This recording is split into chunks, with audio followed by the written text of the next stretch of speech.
So I'm going to try to capture a trig in one quick lesson, and the first step is understanding this. This is a thing called Sohcahtoa, and they're acronyms. And the relationship between Sohca and Toa is up above, right here. The sign, focus on this angle in this triangle, and the important part of this triangle is the right angle triangle. The hypotenuse is there. So you're going to have to remember the Pythagoras Theorem and this. But if we look, the sine of this angle is going to be equal to the opposite divided by the hypotenuse. So that's how we remember it. Sine of the angle is equal to the opposite for hypotenuse and only for right angle triangles. The cosine of this same angle is equal to the adjacent side divided by the hypotenuse. The cosine of this angle is equal to the adjacent divided by the hypotenuse. Toa, the tan of this angle is equal to the opposite divided by the hypotenuse. Toa. There's one other thing that we're going to come to pretty quickly, so I'd like you to memorize it now. The tan of that angle is also equal to the sine of that angle divided by the cosine of that same angle. So that's something to memorize right now. So this definitely, but also keep that in mind. It's going to be useful later. So now that we have Sohcahtoa, and you should memorize it, something to memorize. The other thing you want to memorize is that the hypotenuse squared is equal to the adjacent squared plus the opposite side squared. And some people instead write it like this. The hypotenuse is equal to the square root of those two things added together. And by the way, that's also how you measure the distance of a side on any coordinate using the x-y coordinates. I also want you to keep in mind that, as we get into this, the opposite is going to be defined on a Cartesian graph as actually the y value. And the adjacent is going to be defined as the x value. And that's because if I start at origin on a Cartesian graph, and we learn this for line distances, and I am looking at this point right here on this Cartesian graph, to get there I have to go x value up and y value up. And that we learned in line lengths in grade 10. So notice though I've started at origin. Keep that in mind. So now all these, instead of opposite over hypotenuse, I could replace that with y over the hypotenuse. And instead of the adjacent over the hypotenuse, I can replace it with x. And the y in this one I can replace with y over the adjacent, which is x. So we get this other version of it, which is really the same thing. The sine of the angle is equal to y divided by, not x, sorry, divided by the hypotenuse. The x got in the way. The cosine is equal to the x, but I got to make it smaller like this, divided by the hypotenuse. And then finally tan is equal to the y divided by the x. So keep that in mind. That's another thing you have to keep in mind. But this is the basics of trigonometry. Now, let's stop and just keep that in the back of our head and keep hypotenuse in the back of our head. I'm going to start with a Cartesian graph. Cartesian graph, the middle is origin. All the x values on this side are positive. All the x values on this side are negative. All the y values up top are positive, and all the y values down below origin are negative. If anything, we could divide each of these quadrants into 3 quadrants. 1, 2, 3, 4. That's how we do it. And we could say all the x values here are positive and all the y values here are positive. All the x values here are negative and all the y values here are positive. Down in quadrant 3, all the x values are negative, all the y values are negative. And finally in quadrant 4, the x values are positive, but the y values are negative. Keep that in mind. We're also going to eventually also name these a CAST system. C-A-S-T. But that's just a memory aid, so you can skip it for now. Notice that the C started in the bottom right corner. 1, 2, 3, 4. This is more important to keep in mind. So keep that x and y value in these Cartesian graphs. And now I'm going to draw a circle. I'm going to draw a circle where the center of this circle is right at origin. And I'm going to do something special. I'm going to make this 1, its radius 1. Just for the ease, I'm going to make that radius 1. And this is called the unit circle. The unit circle has a radius 1 because it's going to make it easier to learn. And then I want you to go back and remember your length of the line. To figure out that unit circle, it was always going to be the Pythagoras Theorem of the height and the length of this triangle that forms a right-angled triangle with the x-axis, right? But also keep in mind that the x value here is this length out there, and the height of this triangle is the y value. It makes sense because I have to go out this far along the x-axis to reach this side of the triangle, and then I have to go this far up the y-axis to reach this height of the triangle, and I reach my point. So it stands to reason that that point that we reach on the circle is also x comma y, or the length of the triangle and the height of the triangle. But it's going to reach a coordinate x comma y because all coordinates on the graph are that. I also want you to keep in mind that we could draw it over here, and it's also going to reach, if this angle was the same here as over here, it's also going to reach the same numbers, x and y, except that the x value over here is going to be negative and the y value is positive. That's why I wanted you to remember. I can also draw a same line down here that has the same angle, and keep in mind I'm defining this angle here. This angle is the same, this angle with this line, and I can even draw a fourth one. There are 4 triangles I can draw that have the same angle between the radius and the x-axis, and I have these 4 triangles that all have the same x and y lengths to them. They all have x this way, y that way, x this way, y that way, x this way, y that way, x this way, y that way. But the angles here are the same, which means their x's and their y's will be the same because the hypotenuse is 1 on all of them. That's just a standard logic of a triangle that has the same angle. If you keep the hypotenuse the same, all their x and their y values must be the same. So you have 4 identical triangles, but notice that this one has a negative x, negative y coordinate down here. This one has a plus x, negative y coordinate down here. But the numbers themselves will always be the same if I use the same angles between here and the x-axis. So we have 4 congruent triangles that can always be placed within this unit circle. Now let's look at a specific triangle that we can place in the unit circle. And let's look at a specific triangle that has a 1 angle like this. So a right angle triangle that will always have a right angle, right? But now we're going to do something interesting. We're going to make a 45-degree angle in the bottom left corner. And we're going to make a 45-degree angle in the top right corner. And it stands to reason that this must be the same angle. If I make those angles the same, because the only other angle here is the right angle, which occupies 90 degrees of this triangle, which means I'm only ever working with a total of 90 in the other 2 corners. So for a moment, I'm just going to make those. I'm going to force those to be 45 in this corner, and thus it's 45 in that corner. Okay. Also keep in mind that if I have a 45-degree angles in 2 sides of right angle triangles, their sides must be the same length. Even though I didn't quite draw it accurately, it stands to reason that their sides must be the same length. It has to be. Same angles, same length, if that's 90 degrees.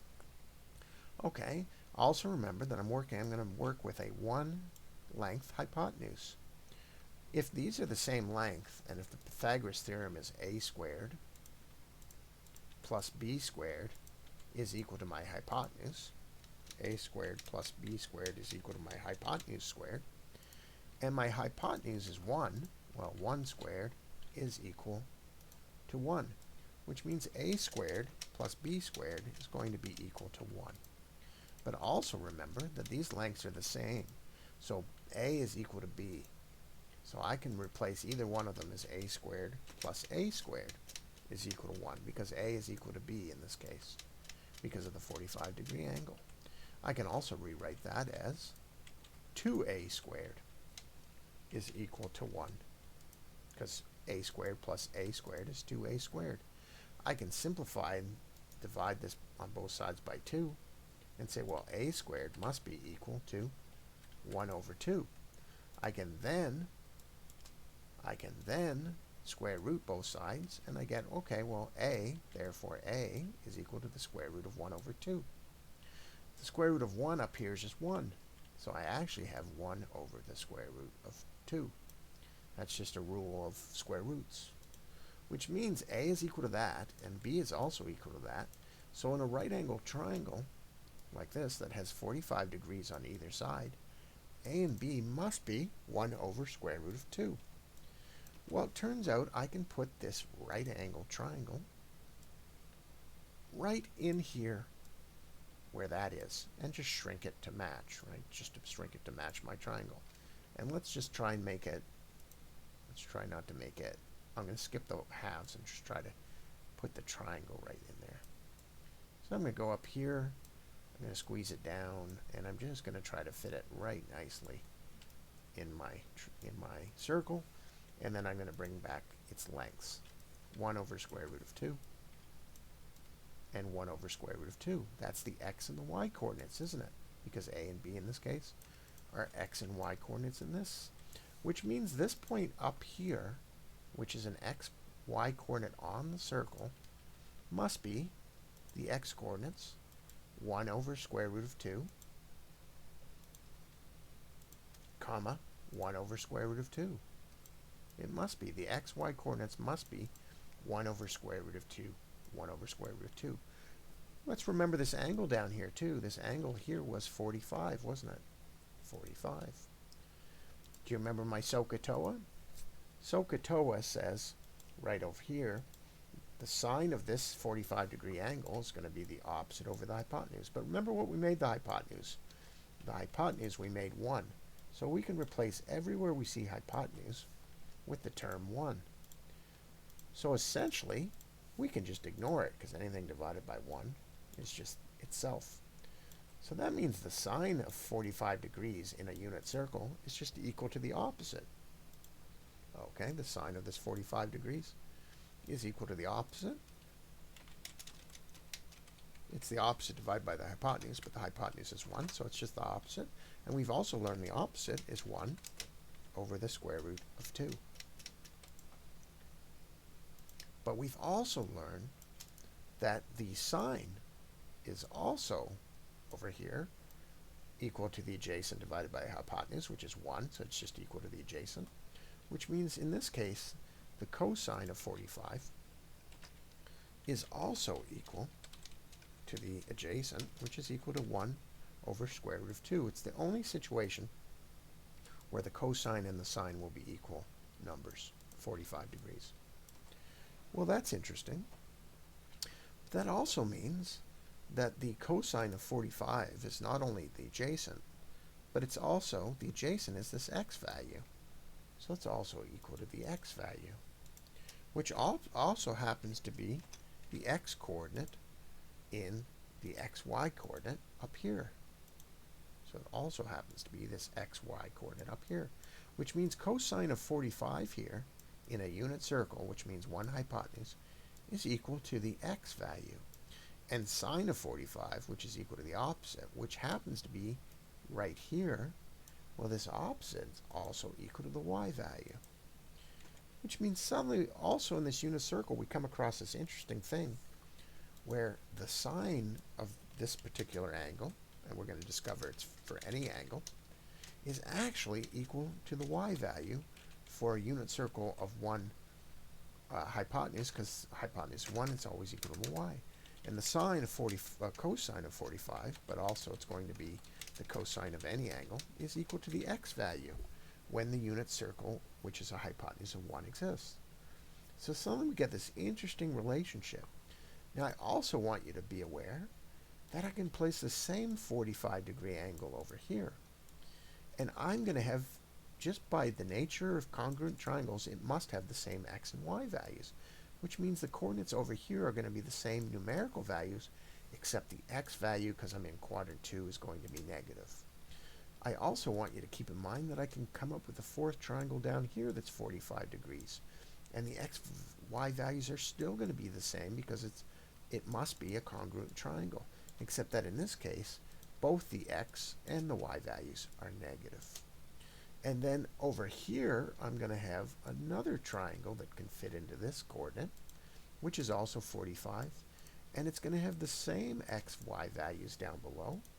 But in this case, the x and y values, the x values are going to be positive and the y values are going to be negative. But the values themselves will be the same. So we discover this interesting little thing as we go around the unit circle, that these coordinates for this 45-degree triangle also happen to relate to the sine values of the angle. It must be, because they're all equal to one another. So suddenly you get the sine of any angle in the unit circle is equal to the y value in the coordinate, and the cosine of any angle in the unit circle is equal to the x value. And you can prove this later, but for now let's just keep that in mind. Well, that means we have exact values. 1 over square root of 2 is far more exact than the actual decimal itself, because when I take 1 and divide it by the square root of 2, I get this unending decimal, 0.0007, and it goes on irrational decimal. And that's never going to be as accurate as 1 over square root of 2. So suddenly we have an exact, what's called an exact value for the sine of 45, and for the cosine of 45. It's 1 over the square root of 2. And depending on which quadrant it is, it can be negative or positive, because over here, this is the x value, so the cosine of 45 in this quadrant is actually negative. And the cosine of the 45 in this quadrant is also negative. But the cosine in this quadrant and this quadrant are positive because the x values are positive there. Same with all the y values. Y values are positive up here and negative down here. So the sine values of the angles up in these two quadrants will be positive, and the sine values will be negative down here. And that's where the cast system comes in. C, A. So I'm just going to clear out all these things to make it a little bit more clear. The cast system says C, A, S, T, starting down here. C, A, S, T. And what that means is a memory aid which says cosine in this quadrant will be positive. In quadrant 4 will be positive. But all others will be negative. And the A up here means all of them will be positive. And this is called your, what is it called? It's called your base terminal, your obtuse angles. There's no name for it. And this is what your calculator will always spit out, is angles in this quadrant. We'll get more to that later. But over here, the sine over here is positive, and all other angles are negative. And over here, only tangent is positive, and all other angles are negative. And you can experiment with this more. I'm just trying to teach you where the cast comes from. Now, here's one other interesting thing, is that, remember when I had 45-degree angles in each of these quadrants? Well, in a unit circle, or any circle, we start here, and we go around this direction, counterclockwise, until we come 360 degrees back. So a circle has 360 degrees to go all the way around. I think everybody knows this. Which means halfway around is 180 degrees, so I would reach this point, 180. And a quarter of the way around is only 90 degrees, which makes sense because the angle here is 90. So we have 90 to here, 180 to here, 270 to here, and 360 all the way back. But remember that we're working with a unit circle. We're working with a unit circle, so let's just put in a clean version again.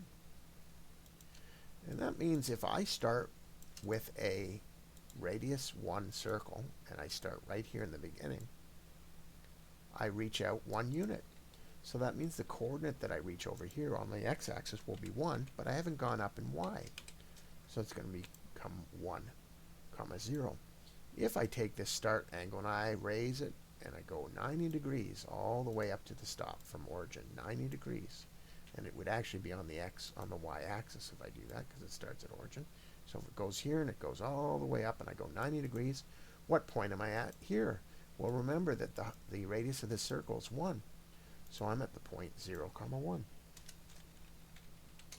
And then if I keep going all the way around here with my what's called my terminal angle, I reach 180 degrees. And what's my coordinates here? It's -1, 0.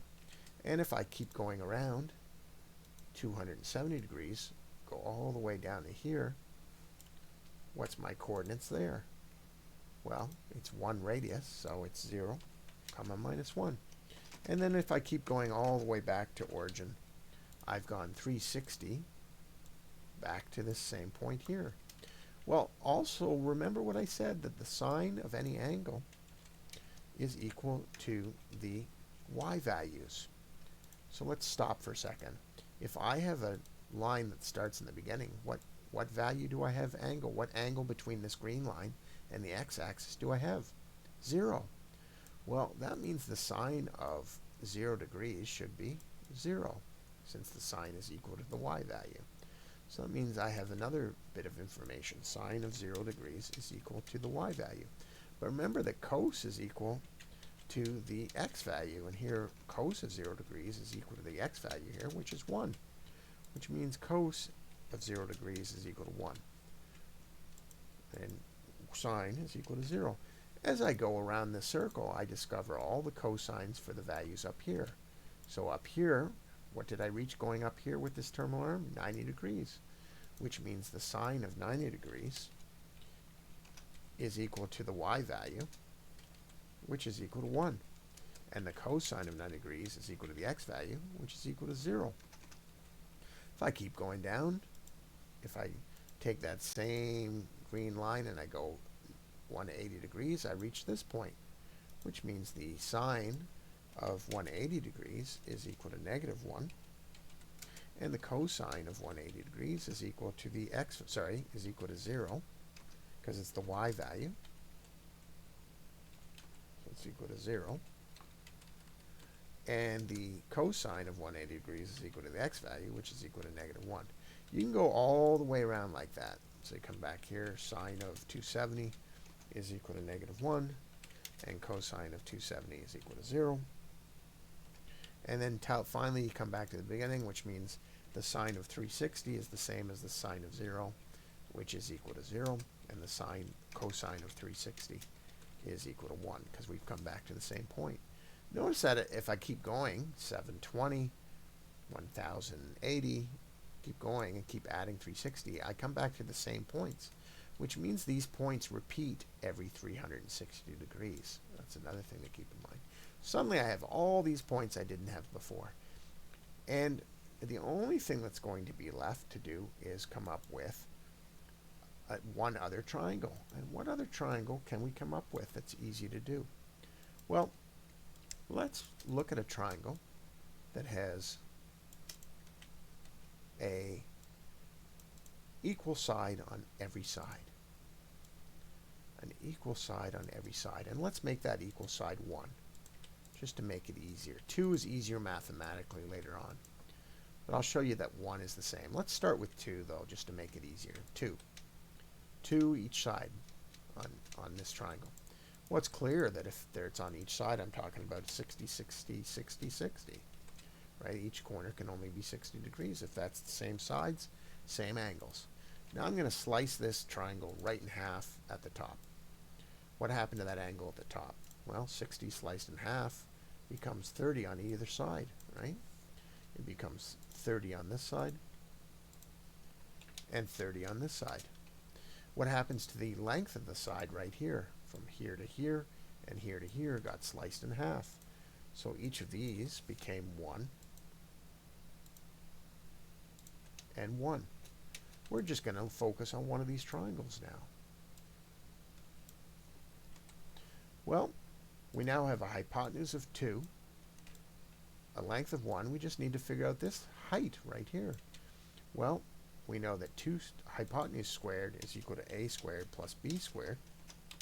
We know the hypotenuse is 2, so hypotenuse squared is 4. We know the a is 1, so it's 1. We just need to figure out b squared.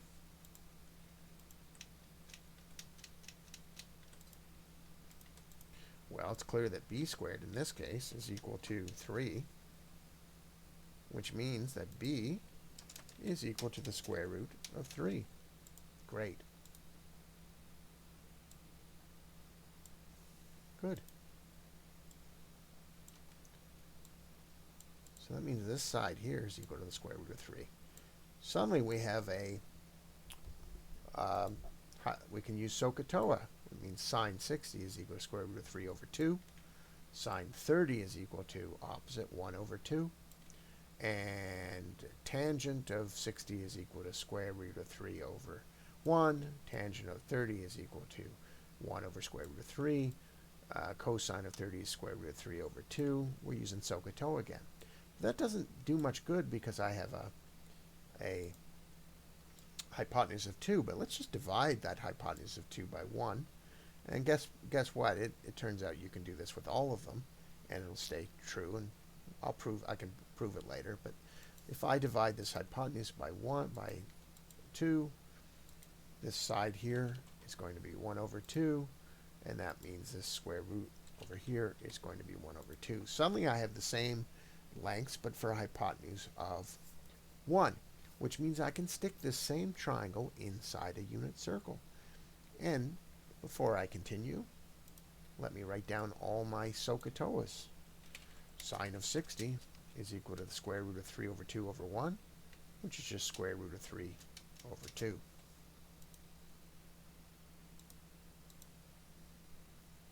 And I can go back and prove this to you by making a triangle with sides of 1.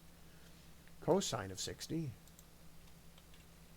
or cosine of 60 is adjacent over hypotenuse, which is just 1 over 2. And tan of 60 is opposite over adjacent, which you'll discover if you take 3 over 2 and divide it by a half, you end up with the square root of 3. Looking at the other side of the triangle over here, the cosine of 60, or 30, is equal to the adjacent square root of 3 over 2. Which happens to be the sine of 60. Why is that?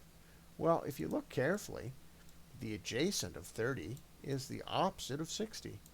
The opposite of 30 is the adjacent of 60.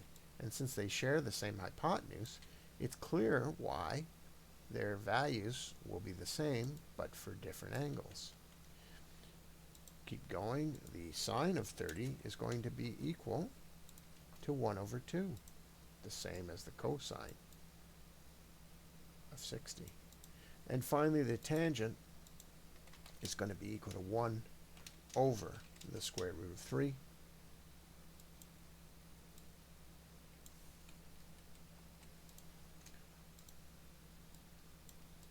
Because it's the opposite over the adjacent. So suddenly we have these wonderful values, and I can fit these in my unit circle just like I could before. So if I redraw my unit circle,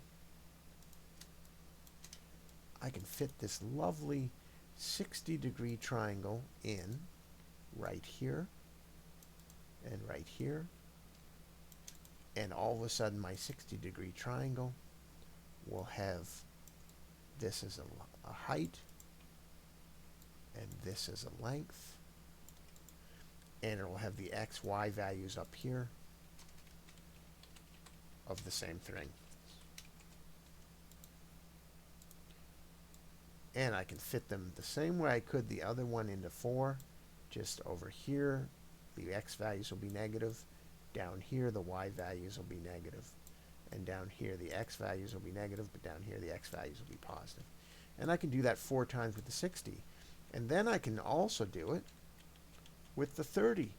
I can squeeze my 30 in here with the hypotenuse of 1. And suddenly my height of this 30 is now this half. And the length, the x values of this 30 is the square root of 3 over 2. And suddenly I have the same x, y values. So suddenly you have exact values of x, y, and cosine for 60, 30, 45, 0, 90, 270, or say 180, 270, and 360. And that's the unit circle.